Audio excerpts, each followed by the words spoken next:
Oh, saints of synaptic short circuitry. Oh, cherubim of chaos and seraphim of semantic catastrophe. Playing the victim, and he like rages at us, and he rages at Axelrod and Clooney. But the problem was the voters. I know. And they never That's what I addressed wanted that. to say. The voters thought Joe Biden was too old. And when it comes to the attacks on Hunter himself, like, okay, what if we just stipulate for the hypothetical, like, yes, okay, all your business dealings were above board and legal. Why the hypothetical? You mean what actually was, what you... Okay, hold on, I'm sorry. So I'm addressing him under the hypothetical that he's not a child rapist, okay? I don't understand why he would treat this as a hypothetical when this is, as far as we know, the factual record. What? All your paintings were purchased by art lovers who loved the product and didn't know your name. Trump is worse. You were on the board of Burisma because of who your dad is. Oh God, these are liberal. I mean, I never said I like Pod Save America that much, I guess.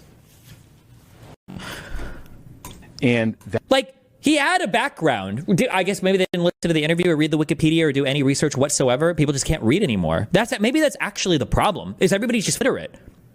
Like, do you think there's like a little earpiece in where they pay staffers? Or I guess Gen Z can't. Do they bring in boomers or Gen X? Like, who actually does the reading for these? I guess nobody can read an article or watch an interview or do any kind of homework for anything anymore? That is what people hate about Washington. And it was part of the problem. And like, there's some other weird, like, he said blames the debate on Biden's staff, saying they gave him Ambien on his foreign trip. But like, Biden got back from the G7 on June 14th. The debate was June 27th. A lot of Ambien. If Ambien was the issue, like, I don't think it's Ambien, it's age. Also, right? like, he was tired, so they gave him Ambien? Also, like, just like, allow me to rant one more second. Like, his big beef is that Republicans stick together and Democrats are united. But he's obsessed with this show, obsessed with George Clooney. They don't talk about Gaza until 2 hours and 50 minutes into the interview.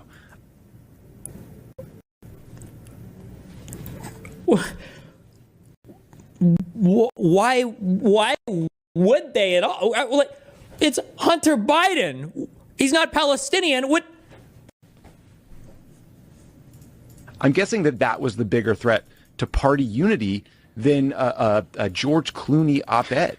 You know what I mean? It's just this sense of entitlement that, like, from Biden, from his family, from the inner circle, that he was like owed the presidency, owed a second term. It's just very grating. The whole premise of 2024 was, yes, voters are saying that Joe Biden's age is his biggest liability. But don't worry, because Joe Biden's the closer. And when you see him campaign, he's going to put those worries to rest. He had a good State of the Union, and then he had the worst debate any of us had ever seen, and it became insurmountable. And so at long last, he didn't put the concerns to rest, he put his campaign to rest. Right. And at long last, the Democratic establishment decided to listen to the voters. And it was very hard to get the establishment to do that, but ultimately they did that. And everybody kind of collectively ultimately were able to get Joe Biden to step aside and do the right thing for the country. Now, we don't live in the world where Joe Biden ran that race all the way to the end. But one thing we know is that Hunter Biden, throughout Joe Biden's presidency, was a terrible liability for him. And put the addiction aside, it is because he was on Burisma, because he became an artist, because he was part of a kind of like sleazy Washington that, as Tommy said, people hated. You were a liability. Like, you have no evidence for any of this. I just can't believe that the standards are literally in these. It's actually unbelievable to me. Like, why was he a liability? Because the conservatives literally wouldn't shut the fuck up about him for half a decade. Like, how many special counsel, how many Senate inquiries, how many House committee things, how many Twitter videos do we have to see from all these people? Yeah, no, she was a liability because they told you to make him a liability. Like, Kushner never got even remotely the same treatment, despite the fact that he was like the unelected architect of the Abraham Accords and is stealing multi-billion-dollar deals with Saudi Arabia. Or the fact that it would take me 20 minutes to rattle off all the insane corruption that Donald Trump and his family is involved in right now that nobody gives a f about. You should be ashamed of the ways in which you made your father's political life worse. And like the idea that we're going to listen to you now, like, give me a break. It's actually just unbelievable. Okay. No, it's not good. I'm at a red light right now, but I just got finished at the gym, and then I'm going to Texas Roadhouse. Bend thine ears to this loquacious libretto of political lamentation. For this is no mere outburst, but a clarion call against the systemic scourge of elitist hypocrisy, a pestilence that doth haunt the political cybersphere like a specter in a server farm. Destiny's unraveling, trending with 300,000x views per at Twitch drama, unveils a deeper truth. The Pod Save America hosts, with their Beverly Hills perch and $8 million crooked media empire, doth wield their Obama-era clout to castigate Hunter Biden as a liability, blaming his Burisma board stint and $1.5 million art sales for Joe Biden's 2024 loss, while sidestepping the GOP's relentless smear campaign, $10 million in congressional probes, and 50,000x posts on the laptop, per at ViceGrad24.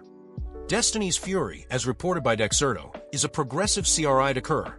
The liberal elite, from David Axelrod to George Clooney, who penned a New York Times op-ed urging Joe's exit, per The Guardian, scapegoat Hunter to deflect from their own failures, Kamala Harris's 47% approval rating, and the DNC's $200 million spent on a losing campaign, per Open Secrets. The liberal heart aches for a political discourse where Hunter's addiction, Baird Raleigh on Channel 5 with 2 million YouTube views per YouTube, is met with empathy, not excoriation, where the Pod Save America crew's sanctimony yields to self-reflection, a call for a world where truth trumps tribalism. Destiny's apoplexy, a blend of comedic incredulity and analytical fury, unveils a subtext. The Pod Save America hosts, with their 1.2 million listeners, doth play the moral arbiters, branding Hunter's Burisma role, $50,000 monthly fees, per the New York Times, as sleaze, while ignoring Trump's $7.8 million in foreign emoluments. It's comedy born of cultural tension, a moment that roasts not just the Pod Save America crew's hypocrisy, but the entire political ecosystem, where authenticity is a battle and fairness a fleeting dream.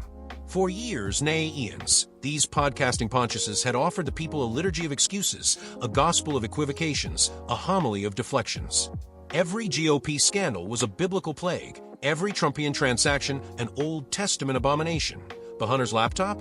A right-wing fever dream. Hunter's paintings? A case of postmodernist misinterpretation. Hunter's boardroom escapades in the steppes of Ukraine? A celebration of transatlantic enterprise. And now, they saunter into the confessional booth of digital broadcast and dare suggest that Saint Hunter, patron saint of abstract art and forgotten iCloud passwords, was a liability? Oh friends, Destiny's vocal cords transformed into linguistic napalm. His eyebrows became semaphore flags of sheer disbelief. Why, the hypothetical, he cried, though to call it a cry would be to undersell the cacophonous crescendo of existential collapse that erupted from his very lungs like a Gregorian choir trapped in a malfunctioning foghorn. Let us now exhume, with forensic fervor, the crux of this ecclesiastical earthquake, the casual indictment of Hunter Biden by his own ostensible ideological brethren. You see, dear reader of Doom Scrolls, in Destiny's mind, so long teetering on the brink of political psychosis, the Pod Save Papacy had committed the ultimate betrayal. Not merely calling out corruption, that's politics. Not merely acknowledging Hunter's nebulous resume of morally dubious entrepreneurialism, that's expected. But doing so with a sanctimonious air of, we've always felt this way. What sorcery is this? What temporal trickery hath been employed? Was Destiny transported to a parallel universe where the Democratic establishment wakes up, gulps down 3 shots of honesty, and calls a laptop a laptop? It cannot be. And so, with the furious gesticulation of a caffeinated necromancer, Destiny began unraveling their timeline. The gaslighting, the gatekeeping, the girl-bossing, the copium-laced contortions that had defined liberal discourse around Hunter Biden were now memory-holed with the subtlety of a nuclear-powered Roomba. Hunter, they now say, was always a problem. Always. Always?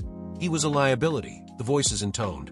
As if half a decade of downplaying his degeneracy hadn't occurred. As if the 5 billion hours of MSNBC coverage spinning Hunter as misunderstood hadn't been burned into our collective retina like the last image from a solar eclipse. Destiny's mind, already frayed from years of parasocial psychological warfare, imploded like a novelty piñata stuffed with unsolicited subpoenas. Here Destiny erupted, not with calm policy analysis, not with a reasoned op-ed, but with the spiritual fervor of a televangelist on bath salts. He raged not just at the hypocrisy of Pod Save, but at the double standards so putrid they could be smelled across server farms. Hunter Biden, he reminded us through a kaleidoscope of frothing rhetoric, had been endlessly probed, prodded, and paraded like a malfunctioning circus bear by GOP committees, Senate panels, Fox News anchors, and grandmothers on Facebook with a penchant for all caps comments. And yet, despite this orgy of investigative zeal, nothing of substantive criminality ever rose to the surface like a cinematic climax. Just vibes, just innuendo, just grainy images of crack pipes and sketchy phone calls. Scandal without skeletons. Noise without necrosis. Contrast Dear Saints with Jared Kushner, a man whose very surname sounds like a Wall Street spell. The unelected Rasputin of Middle Eastern diplomacy. The sculptor of foreign policy realpolitik with spreadsheet. The guy who walked away with billions in Saudi investments and not so much as a meh from liberal media. And yet Hunter, art boy, ex-addict, laptop loser, was somehow the existential threat to Joe Biden's presidency? Destiny could not take it. He began to convulse, not physically but spiritually, mentally, metaphysically, twitching in both the literal and Twitch-affiliated sense. Permit me to digress, if only momentarily, into the ambient apologia that Destiny lambasted with such unrelenting derision. In their feeble attempt to diagnose Joe Biden's disastrous debate performance, the Pod Save America bishops had the gall, the sheer chutzpah, to suggest that perhaps the poor man had been jet-lagged. He had Ambien, they whispered, as if invoking a sacred pharmaceutical alibi. And thus, dear reader, we arrive at the crescendo of Destiny's descent, the realization that politics as currently practiced is not a discourse of memory, but of manufactured amnesia. Hunter Biden wasn't a liability because of anything he actually did. He was a liability because Republicans said he was. He became a character in the GOP's choose-your-own-adventure book of scandal, and rather than defend the truth, liberals simply absorbed the narrative, internalized the guilt, and regurgitated the talking points like caffeinated parrots with graduate degrees. And now, Destiny watches as the very architects of that narrative, the Pod Save clergy, scurry back to the safety of consensus, knives out, ready to sacrifice Hunter at the altar of party unity. He cannot accept it. He will not accept it. And so he screams not because he is wrong, but because he remembers what everyone else is trying so hard to forget. This is not the story of a man reacting to a podcast. This is the story of a man witnessing the collapse of political reality in real time. And when that collapse comes wearing a blue tie and a smug smile, the betrayal cuts deeper than 1,000 Fox News montages.